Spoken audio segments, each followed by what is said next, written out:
अंडमान निकोबार द्वीप समूह का भरोसेमंद YouTube news channel the Echo of India. नमस्कार, the Echo of India news channel में आपका स्वागत है। मैं राकेश चंद्रलाल।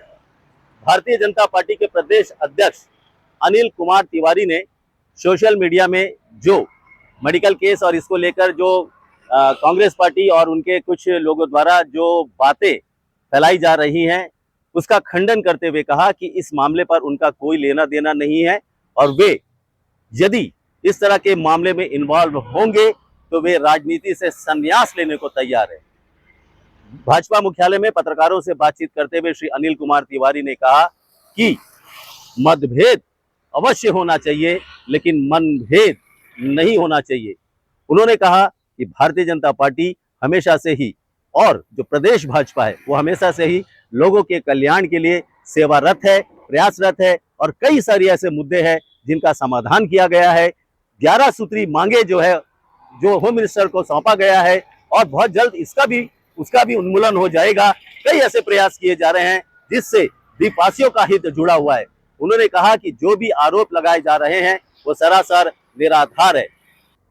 शायद मेरे राजनीतिक जीवन में पहली बार मैं 1990 से लगभग पार्टी में हूं और बहुत छोटे से कार्यकर्ता से माननीय शेर सिंह जी के नेतृत्व में, विष्णु जी के नेतृत्व में, निंगावल जी के नेतृत्व में आज काम करते करते यहां पहुंचा। तो भारतीय जनता पार्टी अच्छा काम कर रही है तो अचानक एक ऑडियो चल रहा है सोशल मीडिया में, आपने देखा होगा। तो मैं तो इसका रिप्लाई देना भी उचित नहीं समझ रहा था। जो चीज ही नहीं है उसका क्या दें, लेकिन समाज को चीज बतानी चाहिए क्योंकि फिर क्या है ना, झूठ को अगर 10 बार बोलो तो सच लगने लगता है। बात यह थी कि हमारी पार्टी एक विचारधारा है। मैं आपको विस्तार से समझा रहा हूं। हमारी पार्टी केवल चुनाव लड़ने के लिए नहीं आती है और आप मीडिया कर्मी हैं, सब अच्छी तरह से जानते हैं। आप देखते होंगे हर महीना में कोई ना कोई कार्यक्रम बीजेपी के हमारे युवा और हमारी युवती भाई बहन करते ही रहते हैं। तो हमने अंशुमन जी को एक स्टेट सेक्रेटरी बनाया। तो स्टेट सेक्रेटरी का मतलब होता है, दायित्व होता है डिगलीपुर से कैमलवे तक उनको टूर करना है, काम करना है, उनको पार्टी के लिए सारी विचारधारा को लेके जाना है। तो कई बार से देख रहे थे हम लोग कि वो ठीक से थोड़ा अपना कोई ये नहीं है, कोई काम करने वाले नहीं है, बहुत ऊर्जावान कार्यकर्ता है, युवा है। तो रीजन ये था कि अभी जो कार्यक्रम आया, ये जो मैं अभी मेन मुद्दे पर आता हूं, अभी जो कार्यक्रम आया है ये कार्यक्रम हमारा 31 तारीख से पिछले महीना से और ये 6 जुलाई तक चलेगा। तो इसमें हमने अलग अलग कन्वीनर बनाए हुए हैं। जैसे कभी डॉक्टर श्यामा प्रसाद मुखर्जी का कन्वीनर शीला सिंह जी है, 12 साल मोदी के बेमिसाल मोहन हल्दर जी थे। ऐसे हमने उनको एक योगा डे की जिम्मेदारी दी थी। तो बार बार शिकायत आ रही थी कि योगा डे का काम ठीक नहीं चल रहा है। पहले से भी थोड़ा अंशुमन जी का थोड़ा काम में थोड़ा ढिलाई था, तो कई समय नहीं है उनके पास, अभाव है समय का, क्योंकि एक कार्यकर्ता को एक अपना रोजी रोटी भी देखना पड़ता है। तो मिनिस्टर आने वाले थे तो मैंने उनको शाम को, जैसे हमको ऊपर से दबाव आता है दिल्ली से काम के ऊपर में, भाई कितना हुआ, क्यों नहीं हुआ, आगे नहीं चल रहा है, तो हम भी अपने नीचे के कार्यकर्ताओं को बूथ लेवल तक उसी तरह से हम लोग दबाव डालते हैं। तो मैंने उनसे ये कहा कि भाई आपका योगा डे का काम नहीं चल रहा है ठीक से, तो ये कारण क्या है, या नहीं कर पा रहे हो तो आप ये दायित्व छोड़ दो, नहीं तो फिर मजबूरी में हमको आपसे दायित्व लेना पड़ेगा। तो उन्होंने बोला भैया, तो उन्होंने बताया अभी तो मेरा बिजनेस है। तो मैं बोला ठीक है, फिर आप मेडिकल के कन्वीनर बन जाइए, हमारे पास में मेडिकल सेल्स भी है। तो आपका कहाँ का उनका काम कोई एयरलिफ्टिंग का काम है, इसमें ऑडियो में नहीं है। उसमें उन्होंने बोला मेरा छोटा सा व्यापार है, मैं बिजनेस के लिए भी समय देना पड़ता है। तो मैं बोला फिर आप कैमलवे से डिगलीपुर तक का जो काम है, मैंने सोचा तो आप एक छोटा सा विंग ले लीजिए और आपके बिजनेस में हम भी सहयोग करेंगे। वो सच्चाई है, मैं कह रहा हूं, मेरे एक नहीं है 20-25 मेरे कार्यकर्ता हैं डिगलीपुर से कैमलवे तक, जैसे कि जीजित भाई ने बताया, जो कि आज बहुत अच्छा अपना रोजी रोटी चला रहे हैं।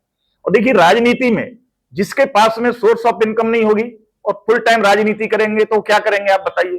क्योंकि हमारे श्रद्धेय अडवाणी जी ने हमेशा यही बोला, पहले अपना घर उसके बाद में पार्टी, पहले अपने आप को मजबूत करो फिर पार्टी मजबूत होगी। क्योंकि जब आपको ही पेट भूखा है तो पार्टी के लिए ना समय दे पाएंगे ना पार्टी में काम कर पाएंगे। तो मैंने एक उत्साह दिया उनको कि भाई आप बिजनेस करिए, आपकी बिजनेस को हम बहुत ऊपर ले जाएंगे, क्योंकि उनका एडवर्टाइजमेंट का काम है, उनका होर्डिंग्स का काम है। तो हमारी पार्टी में बाहर से हम लोग कम से कम साल में लाखों का होर्डिंग्स बनवाते हैं, तो हमारा भी काम वही करेंगे। फिर हम और भी हम लोग कोई बिजनेसमैन को बोल सकते हैं।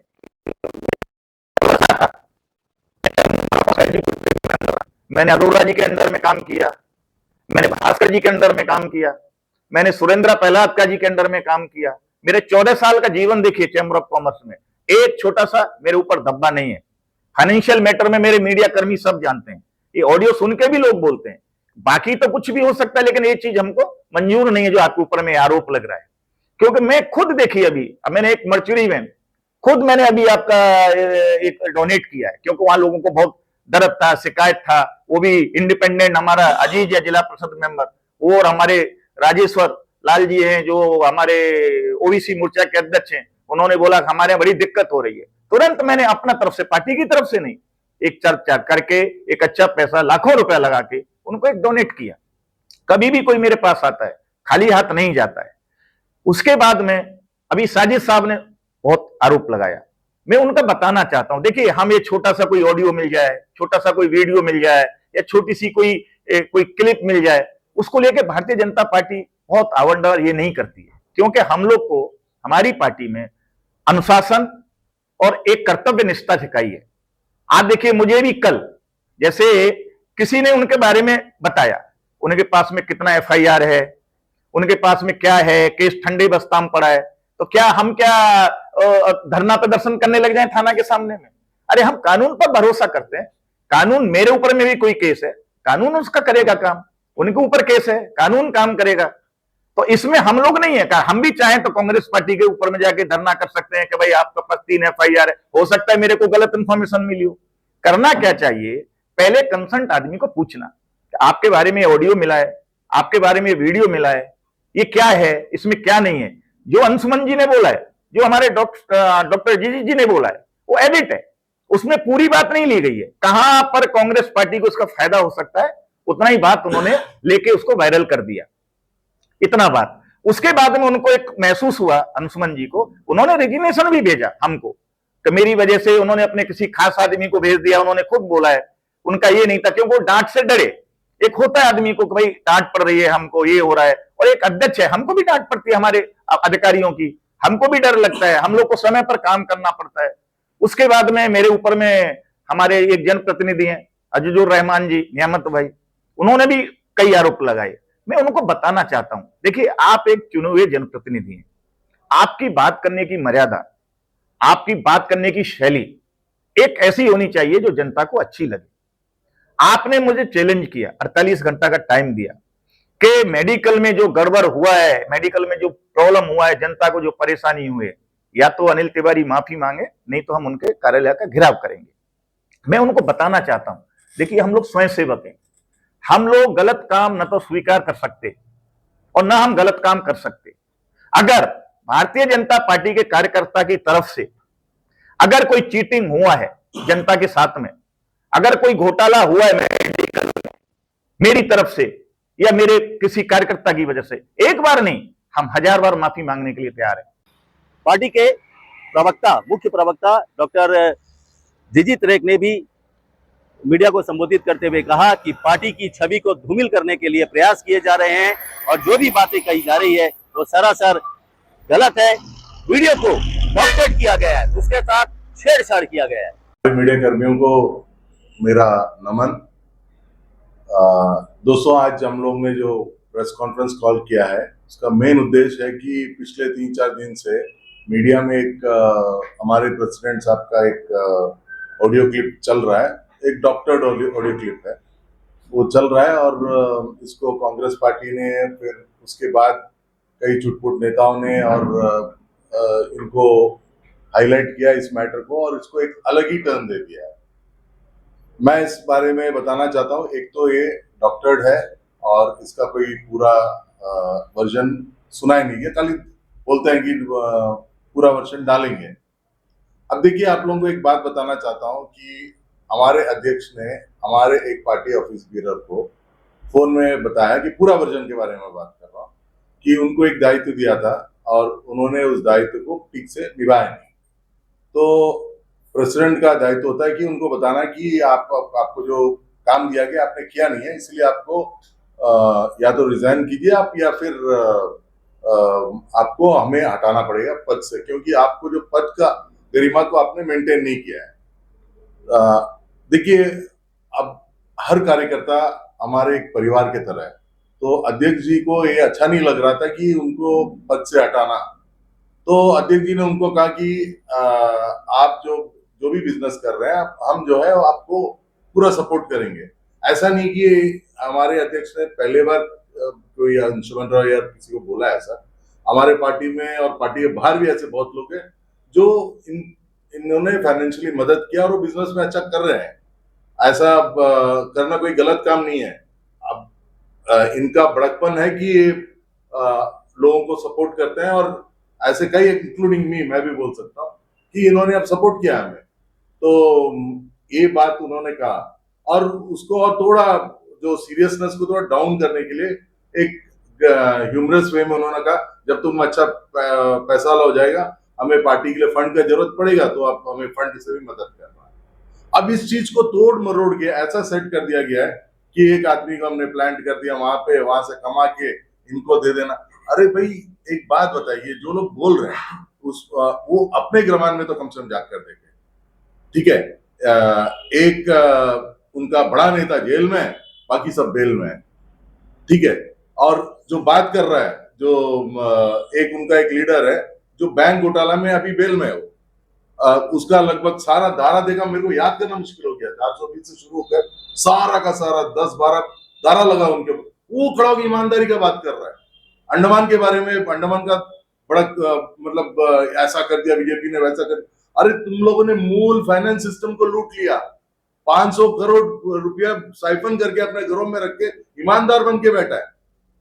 उनका अध्यक्ष कुआ ही गायब कर दिया। अब जाइए ना, वो भी बेल में है। तो ऐसे लोग आकर ईमानदारी का बात करें तो बहुत दुख होता है। देखो, मैं पर्सनली किसी के ऊपर बोलना नहीं चाहता, लेकिन जब आप किसी के ऊपर उंगली उठाते तो ध्यान रखिएगा कि 3 उंगली आपके तरफ भी पॉइंट करता है, और जो शीशे के महल में रहते हैं वो दूसरों पे पत्थर नहीं मारते हैं। पार्टी के उपाध्यक्ष और वरिष्ठ कार्यकर्ता शेर सिंह, जो नगर पालिका के अध्यक्ष भी रह चुके हैं, उन्होंने कहा कि उन पर जो आरोप लगाया गया सुअर पालन को लेकर, तो उस पर उन्होंने सफाई दी और कहा कि 2010 तक जब वे पार्षद थे तो उन्होंने मीटिंग में नगर पालिका परिषद की ओर से जो है बुरक्षाबाद में कई एकड़ जमीन, मतलब कि कई स्क्वायर मीटर जमीन, 10,000 स्क्वायर मीटर तक जमीन वहां पर सुअर पालन, बकरी पालन, गाय पालन के लिए नगर पालिका परिषद की ओर से वहां पर आवंटित किया गया था। जो पक्कम पुरुषोत्तम का टाइम था, ऐसा बताया गया था। और लेकिन उसके बाद उनका ये जो सुअर पालन है, इसको लेकर उनसे कोई लेना देना नहीं है। हाँ, उनके समाज के लोग अवश्य ये धंधे से जुड़े हुए हैं, लेकिन 2010 के बाद से आज वही बुरक्षाबाद की स्थिति इतनी खराब है कि वहां पर ना फेंसिंग है, ना पानी है, ना कुछ है। तो ये जिम्मेदारी किसकी है? ये जिम्मेदारी नगर पालिका परिषद की है कि जो भूमि इतने साल पहले वहां पर आवंटित की गई थी सुअर पालन, बकरी पालन, गाय पालन के लिए, उस जमीन की हालत आज खस्ता हालत क्यों है? नगर पालिका परिषद को इस पर ध्यान देने की आवश्यकता है। देखिए, हम कई वर्षों तक हम विपक्ष में रहे, विष्णु जी के साथ मैंने काम किया, करते हुए यहाँ तक आया हूँ, तो हमने कभी भी व्यक्तिगत कभी किसी आरोप लगाया नहीं है। कई मजबूरियां किसी की हो सकती है। देखिए, राजनीति में भी एक मर्यादा होनी चाहिए, है कि नहीं? आप नीति का विरोध करिए, हमने उसी नीति का विरोध किया, हमने कभी ऐसा नहीं किया। तो हमने सब बात को लेकर के हम क्या उछालते उसको? नहीं, हमने ये नहीं कहा। जो जिसने किया वो अपने जवाब देगा, हमें क्यों उसमें जाना है। दूसरी बात, मेरे पर व्यक्तिगत आरोप लगाया मेरे ख्याल है पिछले उसमें नियामत जी ने कि भाई Sher Singh state wise president जो सुअर का जो बिजनेस करता है और वो वार्ड में पूरे सुअर घूम रहे हैं और वहां पे जो है एक स्कैम चल रहा है। हाजिरी देते हैं नगर पालिका के कर्मचारी और 100-200 लोग जाकर के वहां में वो सुअर को फीडिंग करते हैं। बड़ी ताजुब की बात है। मैं 2010 के बाद में नगर पालिका इतना प्रभावशाली होगी कि आज भी नगर पालिका के सारे कर्मचारी मेरे सुअर का देखभाल कर रहे हैं। ये सरासर बेबुनियाद बात है और मैं तो धन्यवाद देता हूँ उन्होंने इस विषय को उठाया। मैं तहे दिल से नियामत अली जी को धन्यवाद देता हूँ, इसने इस विषय को उठाया। आपको जानकारी नहीं है मेरे ख्याल से, आपके वक्कम पुरुषोत्तम जी थे लेफ्टिनेंट गवर्नर यहाँ और वास्तु कुमार सेक्रेटरी थे म्युनिसिपल काउंसिल में। उस समय एक लॉ पास हुआ था कि जो कोई भी आवारा जानवर, चाहे गाय हो, बकरी हो, सुअर हो, भैंस हो, ये आवारा नहीं घूमनी चाहिए। जानकारी होगी आपकी, नहीं तो निकाल लीजिए, ये लॉ है। उसमें यह है सुअर को यहाँ से निकालने के लिए पूरा वो डाला गया। एडमिनिस्ट्रेशन ने 10,000 स्क्वायर मीटर लैंड मुर्शिदाबाद में सुअर पालन के लिए दिया म्युनिसिपल काउंसिल को, और ये आदेश दिया कि वहां आप उनके लिए शेड बनाइए, पानी की व्यवस्था करिए और सुअर यहाँ से सब शिफ्ट करिए। आप पता कर लीजिए, मैं अपना बढ़ाई नहीं कर रहा हूं, 2000 तक आईपी सिंह पीछे बैठे हैं, 2010 तक मैं काउंसलर था, एक सुअर मैंने पूरे म्युनिसिपल से निकाले थे मैंने, जबकि मैं उसी समाज से आता हूं। मेरी रोजी रोटी है भाई, मैं आज भी व्यवसाय में करता हूँ, मेरे बच्चे उससे पढ़ रहे हैं, मुझे गर्व है हमारे उस व्यवसाय में। मैं किसी का चोरी नहीं करता, अपनी मेहनत करता हूँ। लेकिन जो यहाँ घूम रहे सुअर सिंह बोले, मेरा नहीं, मेरे समाज के लोग हैं। लेकिन इस विषय को आज जाके देखिए आपने, क्या कभी इसने पूछा कि आखिर ये जानवर यहाँ घूम क्यों रहे हैं? जब वहां को जगह दी है 10,000 स्क्वायर मीटर शेड बना के दिया, तो आज ये यहाँ क्यों घूम रहे हैं शहर में? कभी देखा, कभी पता किया? आज जाके देखिए, पानी का इंतजाम नहीं है, शेड सब टूटे पड़े हैं, दीवार टूट गई है, कीचड़ पिचड़ पड़ा है, लोग परेशान है। मैं तो धन्यवाद देता हूँ कि विषय को इसने उठाया, नियामत ने। सेक्रेटरी साहब जाकर देखे, जो ये म्युनिसिपल काउंसिल की जिम्मेदारी है। अगर सूर्या घूम रहे थे, इसके लिए जिम्मेदार कौन है? म्युनिसिपल काउंसिल है। उनकी जिम्मेदारी थी कि शेड को देखते, वहां पानी की व्यवस्था करते। जब अगर व्यवस्था सही होगी तो लोग यहाँ सुअर क्यों लेकर के आएंगे? उनकी सुअर केवल एक जानवर नहीं है, उनकी रोजी रोटी का मसला है भाई। और भारतीय जनता पार्टी ने हमेशा सेल्फ इम्प्लीमेंट को सहयोग किया है। हम उनको लोन दिलाते हैं पार्टी से बोल के, लोन, क्योंकि ताकि अपने लोग अपना स्वयं रोजगार करे। ये मामूली एक जानवर का मामला नहीं है। लेकिन मुझे कहीं ना कहीं लगता है कि जो माइनॉरिटी वाला इशू चला रहा था बीच में, वो उन्होंने चलाया था, जब प्रकाश किया तो अब इनको क्या है, ये देखा। और बीच में वार्ड नंबर 6 से और कुछ वार्ड से लोगों ने 150 लोग आकर के कार्यकर्ता बीजेपी में ज्वाइन कर रहे हैं, तो उसको अपनी जमीन हिलती हुई दिखाई दी, तो उसने उस मुस्लिम समाज को संतुष्ट करने के लिए सुअर का मुद्दा उठाया। मैं ये कहना चाहता हूं, मेरा ये आरोप है कि जानबूझ करके उस मुस्लिम समाज को खुश करने के लिए कि ये सुअर का मुद्दा उठाया, ताकि मेरा मुस्लिम समाज मेरा वो बने रहे, वरना कोई कारण नहीं था। आज जब लोगों ने ज्वाइन कर लिया, उसकी धरती हिलने वाली है। पता है भाई, बीजेपी की तरफ में सब लोग जा रहे हैं, तो वो अपने उस समाज को संतुष्ट करने के लिए इस सुअर का मुद्दा को उठाया, वरना ऐसा कोई लॉजिक नहीं था। क्योंकि इसके लिए जिम्मेदार सुअर घूम रहा है, उसके जिम्मेदार म्युनिसिपल काउंसिल है। वहां अभी भी ठीक से व्यवस्था कर, मेरे समय में वहां पानी की व्यवस्था थी, लाइट की व्यवस्था थी, बढ़िया शेड बने हुए थे, एक वॉचमैन वहां दिया था, एक सुअर भी, आप पता करिए, मैं झूठ नहीं बोल रहा हूँ, मैं एक शब्द सच्चाई बोल रहा हूँ।